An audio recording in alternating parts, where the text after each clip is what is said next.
Nagluluto ako ng dinner para kay Joselito at Marjun ngayong gabi. Babawi ako sa kanilang dalawa. Ngayon na natapos na ang affair namin ni Wilfredo, I guess we can start again. Yung buhay na gaya dati kasama sila, yung masaya at saka puno ng tawanan at hagakikan. Napagtanto ko na dapat di ko iyakan o hindi dapat ako maging malungkot dahil sa affair namin ni Wilfredo. Ngayon, I need to keep up with my husband. Kailangan kong bumawi sa kanya and just fix this family na muntikan kong sirain. Mommy, excited na ako. Magdi-dinner tayo with Daddy. Ako rin Marjun, and don't worry, every day will be special from now on. Naputo lang yakapan naming mag-ina nang may nag-doorbell. Panigurado ako na si Joselito yun. Sasalubungin ko siya ng mahigpit na yakap, mag-a-apologize ako sa kanya at saka magsisimula kami ulit. Sandali, I ran at the door and opened it. Inayos ko saglit ang damit ko at inunahan naman ako ni Marjun to welcome his dad. Mom, open the gate na. Oo, saglit lang.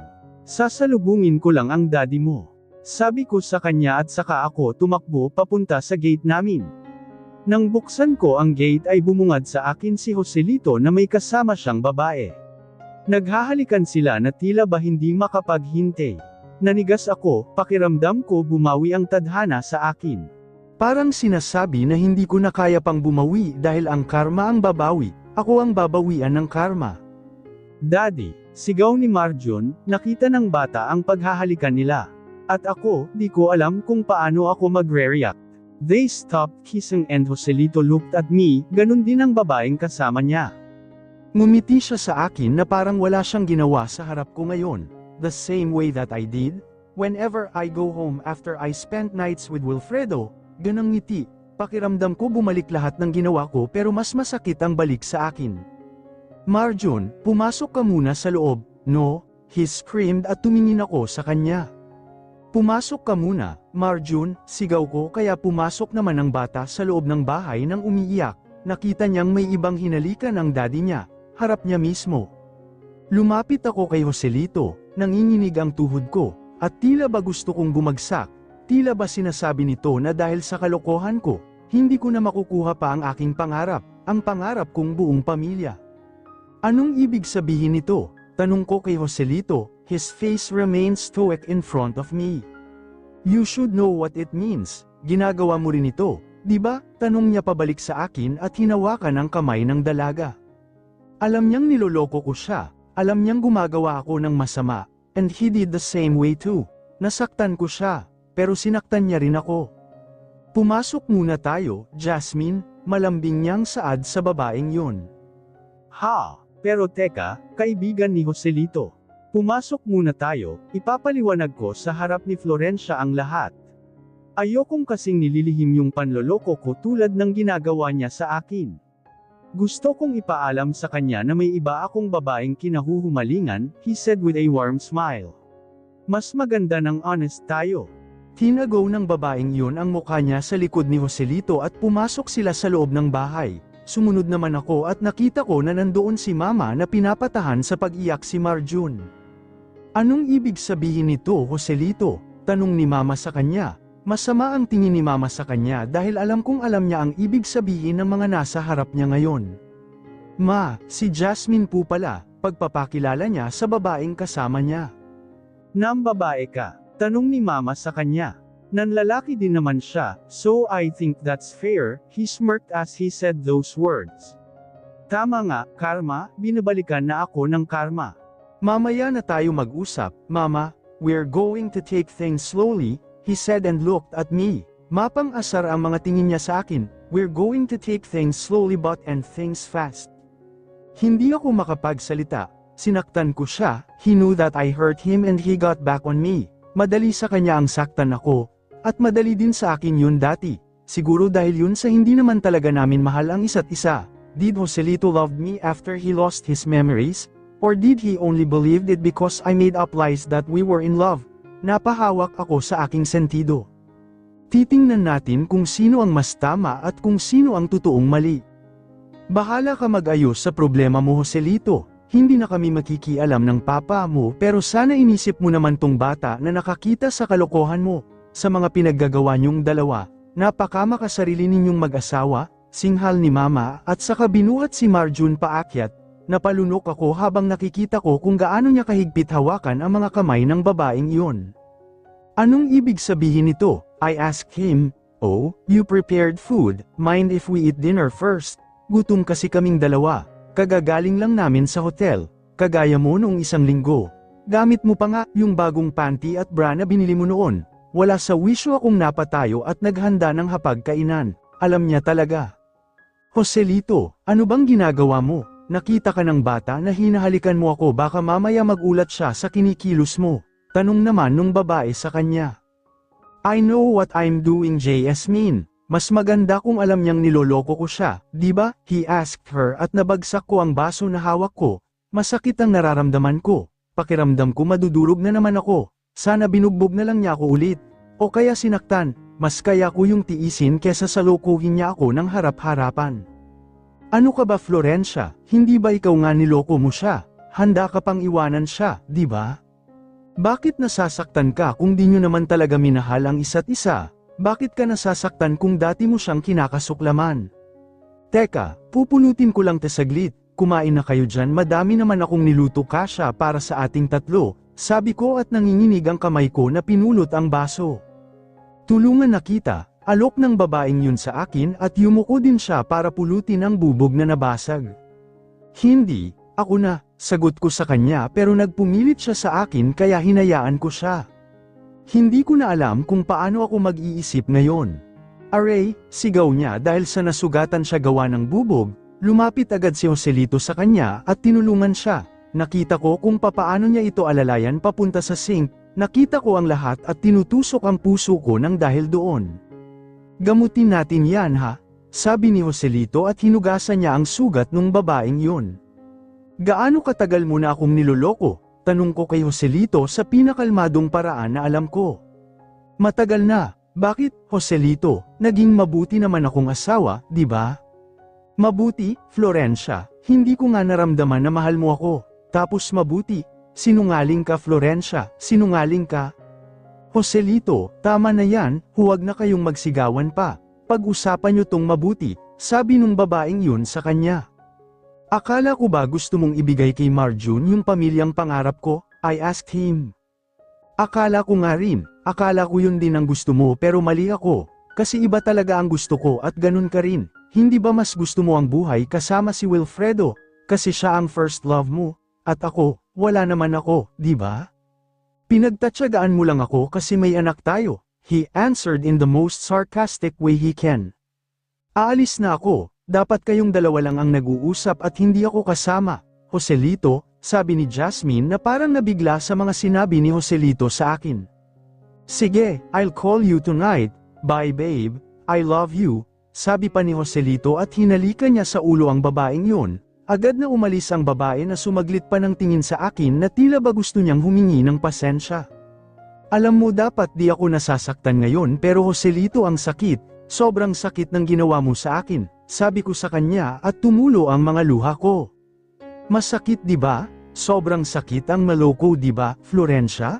Sana naisip mo na naramdaman ko yan nung nalaman kong nakikipagmabutihan ka sa Wilfredo na yon. Sana naisip mo, kung gaano ako nasasaktan sa tuwing nakikita kitang masaya kasama siya, sa tuwing nakikita ko kung paano kang umiti sa mga text at tawag niya, sa tuwing dumadating ka dito sa bahay na parang sobrang kontento mo na sa buhay mo. Dahil nakipagyugyugan ka sa kama kasama niyan, napaluhod ako sa sahig at nakaramdam ako ng sakit, naluhuran ko ang mga tirang bubog na nakakalat pa rin. I'm sorry, Joselito, sorry, umiiyak kong saad sa kanya. Pero sobrang tigas na niya, napakatigas na niya. Alam mo ba kung gaano kasakit na malaman na mas mahal mo siya kesa sa akin ha? He asked me. Sobrang sakit na makita kang masaya kasama siya, habang kami ng anak mo hinihintay ka na parang kami ang kailangang manghiram ng oras mo, sigaw niya sa akin habang umiiyak siya sa akin. Sobrang sakit dito kasi di ko alam kung anong pagkukulang ko sa'yo, sigaw niya at tinuro niya ang puso niya, dinuro-duro niya ta. Joselito, alam kong nagkamali ako at tinama ko na yon. Please, huwag ka namang ganito. Patawarin mo naman ako at bigyan ng pangalawang pagkakataon. Joselito, babawi ako sa pamilya natin. Magiging masaya tayo muli, pagmamakaawa ko sa kanya. Patawarin, madali bang gawin yun? He asked me. Joselito, pakiusap, forgive me. Alam kong mahirap pero patawarin mo ako. Mahal kita. Mahal ko kayong pamilya ko. Pakiusap ko sa kanya. Kung mahal mo kami hindi mo kami lolokohin, Florencia, sabi niya sa akin at saka siya malalim na huminga. But you did? Niloko mo ako. You found happiness in him behind my back. Lumuhad ako sa kanya. Hindi ko na napigilan ang lumuhad. Hindi ako papayag na masira ang pamilya ko. Hindi ako papayag na mawawala ang pamilyang nagpapasaya sa akin ng tunay. Gagawin ko ang lahat mapatawad lang niya ako. Hindi, Joselito nakikiusap ako. Joselito, gagawin ko lahat. Magalit ka ulit sa akin. Kahit gamitin mo lang ako ulit gaya ng dati. Kahit magalit ka katulad ng dati. Kaya ko naman tiisin yun. Joselito kahit bumalik ka sa dati kaya ko. Huwag mo lang akong iwanan. Kahit para kay Marjun lang, nagmamakaawa ako. Pakiusap ko sa kanya. Nakita ko ang paglunok niya, ang pag-iwas niya ng tingin sa akin. Florencia, quits na tayo nung niloko mo ako. Sagot niya sa akin at pinilit niya akong patayuin. Ayaw na niyang makinig sa akin, ayaw na niyang madinig ang pakiusap ko. Joselito, nakausap ko na ang company lawyer sa office, naghahanda na siya ng sulat para sa annulment natin. Huwag kang mag-alala, dahil nailan ko ang affair ko para sa paghihiwalay. Joselito, walang hiwalayan na magaganap pag tinuloy natin na mas masasaktan ka. Maghiwalay na tayo Florencia. Pakiusap, maghiwalay na lang tayo, huwag mo na akong pahirapan pa. He begged me but I remained strong. I shook my head as a sign of no. Joselito, ayoko, pakiusap ko sa kanya pero tumayo lang siya at umalis sa aking harap. Buong gabi akong di nakatulog dahil doon, ang gabi naging linggo at naging buwan. Iniiwasan kong pag-usapan ang annulment at matigas siya. Mas matigas ang ulo ni Joselito kesa sa akin, mas determinado siyang lumaya sa relasyon naming puro lokohan lang. Pinipilit niya yun at madalas niyang dinadala si Jasmine sa bahay. Minsan pag uwi ko mula sa school nakikita ko sila sa bahay na nag-uusap na para bang wala lang ako sa harap nila. Dumating ang graduation ko pero walang Joselito na pumunta sa graduation rites ko. Si Marjun, mama at papa lang ang andoon. Parang di din nagmatter sa akin ang lahat.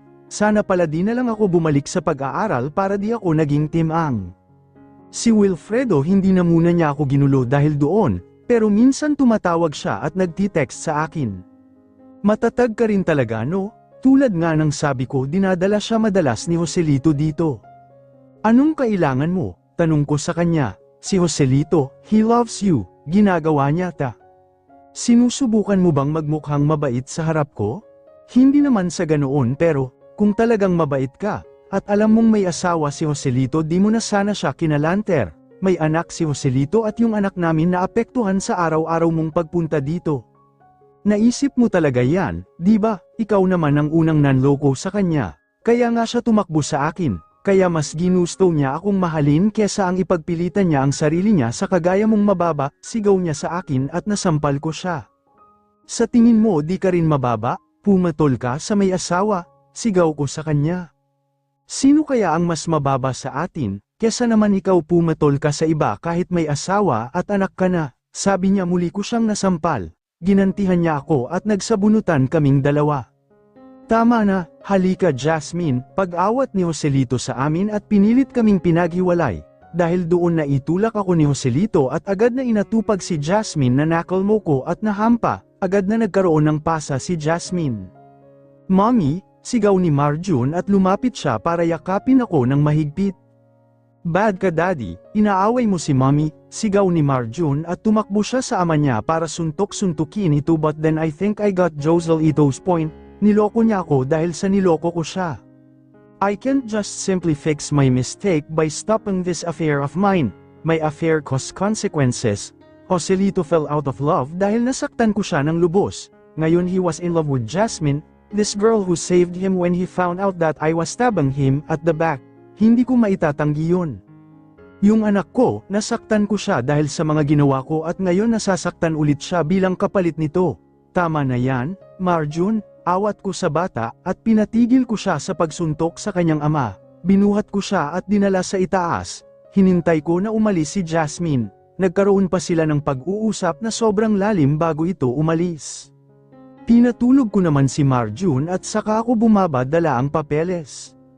Inabot ko yun sa kanya, mahal na mahal mo si Jasmine no? Naisip ko kabayaran ta ng mga nagawa ko sa'yo. Akala ko pwede tayong magsimula ulit gaya ng dati. Nung nawalan ka ng alaala, natuwa ako kasi akala ko pwede na kitang iwan, pero nung naging ama ka kay Marjon nagbago yung isip ko. I decided to keep you and let you love me. Until I fell for you and I did. Joselito, I loved you and I still do. Oo, nagkamali ako at akala ko mahal ko si Wilfredo pero nangyari yun dahil mahina ako. Akala ko kasi pagmamahal pa rin yung nararamdaman ko sa kanya Pei. Kung pirmahan mo na lang, huwag ka nang magsalita ng puro kalokohan lang, sabi niya sa akin. Yung custody ni Marjon, Joselito, pwede ko naman siyang makita, di ba? Depende sa mapag-uusapan, hindi siya tumitingin o ano paman sa akin. Sige, pipirmahan ko na, maghiwalay na tayo? I told him and he looked at me with his poker face reaction, inabot niya ang papel sa akin at ang alam ko ng mga oras iyon.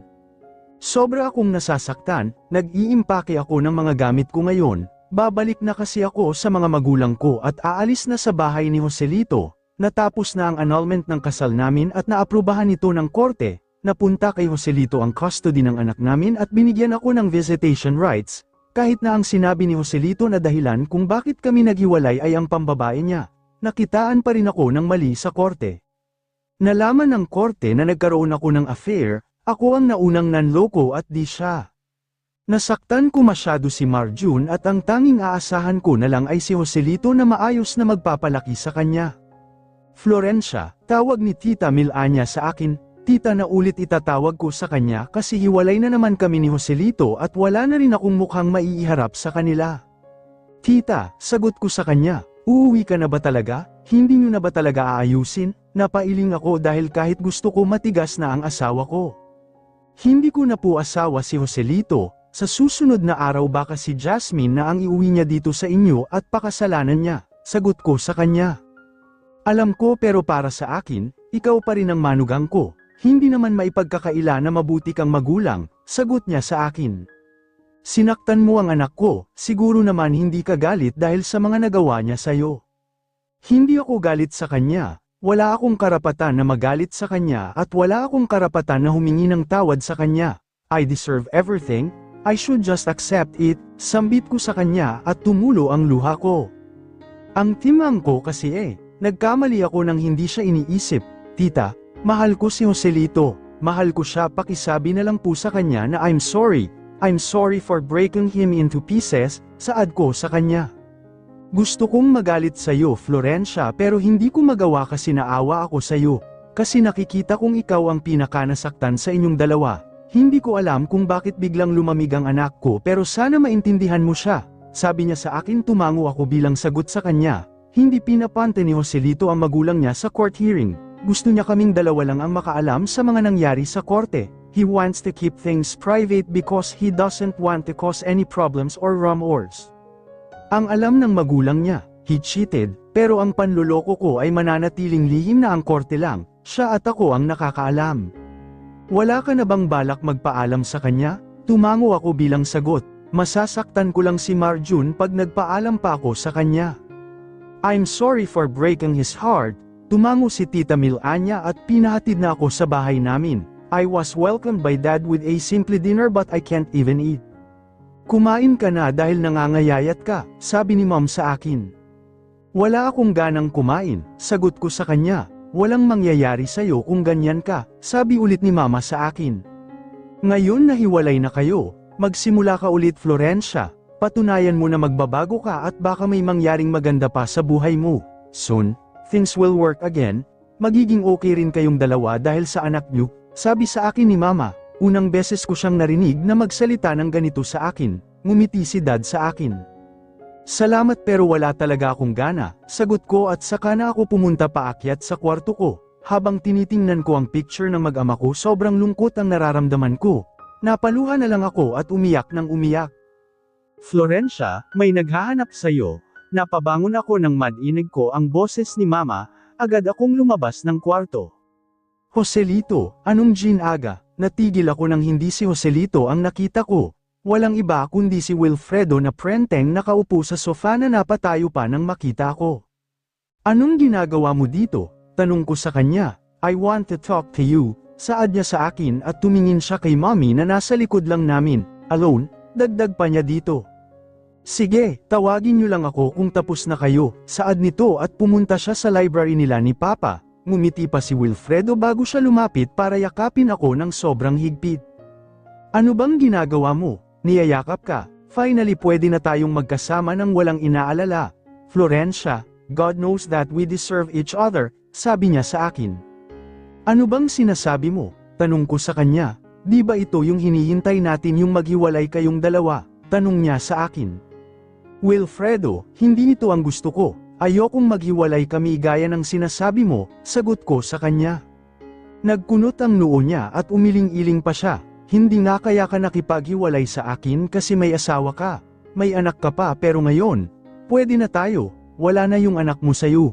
Wala na kayo ni Joselito. Pwede na tayong dalawa, Florencia. Finally, he said at yamakap pa ulit siya sa akin pero tinulak ko siya. Hindi ito ang gusto ko. Anong ibig mong sabihin? Nakipaghiwalay ako sayo kasi yun ang tama. Alin ang hindi tama? Florencia, tama yung pag-iibigan natin. Si Joselito ang hindi tama sa sitwasyong ta. Yung pagkakapako mo sa kanya sa relasyon nyo ang di tama. Hindi, Wilfredo, ako ang mali sa aming dalawa. Masyado akong nasilaw sa katotohanan na nasayang yung pag-iibigan natin. Akala ko tama lang na ituloy yun. Pero nawala sa isip ko na hindi na kita mahal. Hindi, nagsisinungaling ka. Florencia, mahal mo ako. Alam ko, sabi niya at tumulo ang luha sa mga mata niya. Mahal kita noon, pero ngayon si Joselito, mahal na mahal ko siya, at pinagsisihan ko lahat ng katangahan na ginawa ko kasama ka. And no, this is not what I want. Ang gusto ko ay yung buong pamilya na naibigay ni Joselito sa akin, mapagmahal na asawa at saka mabait na anak na nawala sa akin. Kasi pinili kita ng dahil sa saglit na ligaya, I told him. Pero I was your everything, sabi mo okay lang na wala ka basta meron ka. I was 20 back then, I was fragile and naive, nagalit ako, pareho kaming nagalit dahil sa nangyari. Kaya akala namin kung ano ang meron kami ay isang fairy tale pero nasa mundo kami na tinatawag na realidad, hindi pwede kaya patawarin 24 or 43 mo ako, sabi ko sa kanya. But I still love you, Florencia, hindi nawala ang nararamdaman ko sa'yo. He said hinawakan ko ang mukha niya. You're still important to me, Wilfredo, pero hindi ako ang babae na dapat mong mahalin. I whispered and I hugged him pero pumalag siya sa pagyakap ko sa kanya. Nasasaktan si Wilfredo, 3 taong importante sa buhay ko ang nasaktan ko. Your grades are falling, Marjun, this is a serious matter, and we need to talk about it.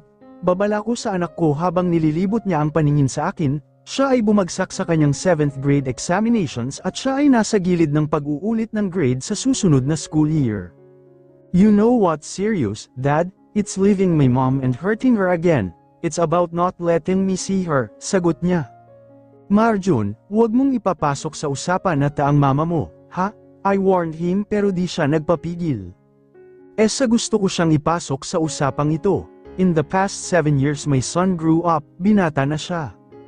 After my annulment with Florencia wala na akong naging balita sa kanya. Umalis na kasi kami sa Pilipinas ni Marjun agad. She tried reaching out because she had visitation rights but I refused. I also never dared to ask about her. I decided to forget her connections with my life, as if she doesn't exist in my life at all. In that way, hindi magiging masakit ang lahat. Ayokong suran si Florencia sa anak ko. Ayokong malaman niya na niloko ako ng ina niya. At mas lalong ayokong malaman niya na sa pilitan lang siyang nabuo. Oo, naalala ko na ang lahat kaya inuusig ako ng konsensya ko. Maraming mga oportunidad na napilitan siyang talikuran. Kahit si Wilfredo tinalikuran siya dahil sa kagagawan ko, nang dahil sa ginawa ko, nasira ang buhay niya. Marjon, naghiwalay na kami ng mama mo. Rinig na rinig sa labas ang sigawan niyo. Caster, hindi pa ba matatapos yung issue niyo? Napalingon ako and I saw Jasmine behind me na may daladalang box ng cake para sa aming dalawa. Her warm smile welcomed me kaya kahit papaano umayos ng kaunti ang mood ko. Paano naman kasi tong batang ta? Failing na nga ang grades niya tapos sinasagot pa ako. Pinapasok na naman niya si Florencia sa usapang di naman dapat, I said at lumapit siya sa akin and kissed me in the cheeks. Dinala ko si Jasmine sa States after the annulment. I helped her get a scholarship in a modeling school at naging model siya dito. She became one of the first Asian to ever walk in a fashion show. Ito na lang kasi ang pwede kong magawa para sa kanya. I placed her inside my messy life at naapektuhan siya dahil doon. Oh diba, kitang-kita kung bakit mo hiniwalayan si mama, halatang pinagsawaan mo siya kaya mo iniwan. Para ano, ipalit siya sa Jasmine na yan, how dare you replace my mom in front of me, sigaw niya sa mukha ko. Marjun, nagmamahalan kami ng dad mo at para di masaktan ang mommy mo, hiniwalayan niya ang mommy mo. Natigil si Jasmine sa pagpapaliwanag nang tumawa si Marjun ng malakas. Ha, nakakatawang joke, yung bunganga mo Marjun, sigaw ko sa kanya. Sorry dad, hindi ba ganito ka rin magsalita kay mama bago mawala ang alaala mo? I still remember how you hurt before, because she is the girl who took everything from you. I still remember how she would cry because you slapped her or said mean things about her. Pero kinalimutan ko yun nung sinabi ni mama na mabait ka na. Pero mali ko, maling-mali, he asked me and memories flash back in my mind, yung mga panahong sinasaktan ko siya.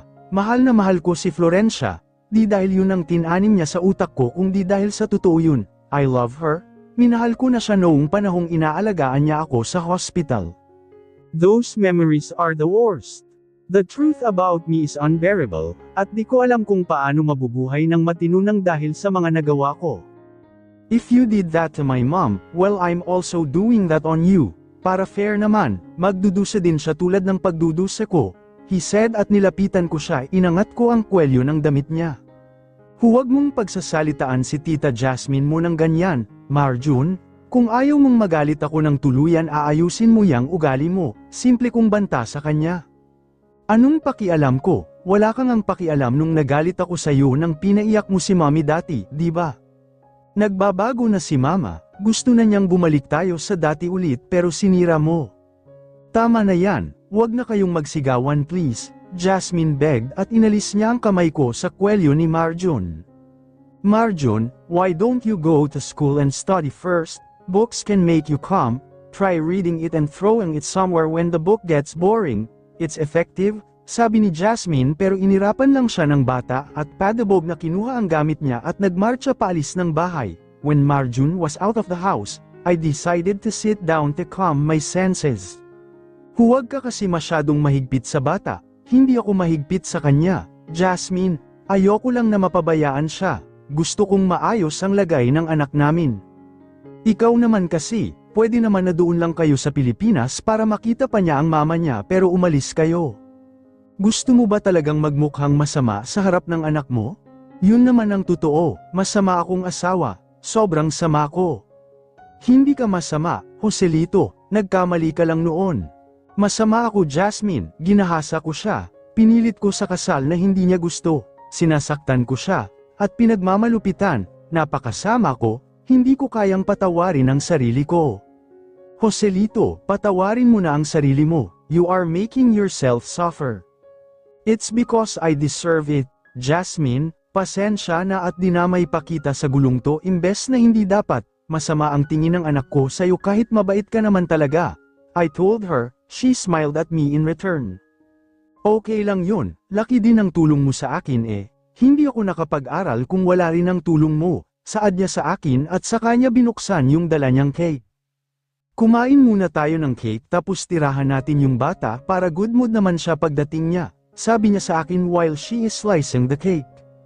I remember the times when she used to do it for our family. Yung para kaming bata ni Marjun na naglalagay pa ng table napkin sa shirts namin at nagpepeke ng iyak kung mabagal siyang kumilos. Naalala kong tumawa ko nung itinulak ko ang ulo niya sa cake para madala lahat ng icing sa mukha niya. Naalala ko kung gaano siya kaasar noon na kumuha siya ng chocolate syrup para ibuhos sa ulo ko, and we end up laughing our asses and get beaten ng mga langgam sa pagtatapos ng araw. Pero isang nakaraan na lang yun na dapat kalimutan. I'm sure she's happy with Wilfredo. At masaya naman ako dito sa States kasama ang anak ko at si Jasmine. Hey babe, it's ready, nakatulala ka na naman dyan, she said to wake me up. I just imagined how good will that cake taste, palusot ko sa kanya dahil alam kong lulungkot siya pag alaman niyang iniisip ko si Florencia. Masarap, aba ako ata nag-bake nito, Saka tinamisan ko rin, cheat day ko kaya, she responded and gave me a plate. This is for you babe, and this is for me, sabi nito na may dalang isang mas malaking plato na may mas malaking slice ng cake para sa kanya. Are you sure that you are a model? You eat like a sick pig? Pangaasar ko sa kanya. Well, at least you're in love with this pig. I love you Joselito. Siguro may nagawa naman akong tama. Parehas na kaming masaya ni Jasmine ngayon, kahit sana dito lang makabawi ako sa kanya.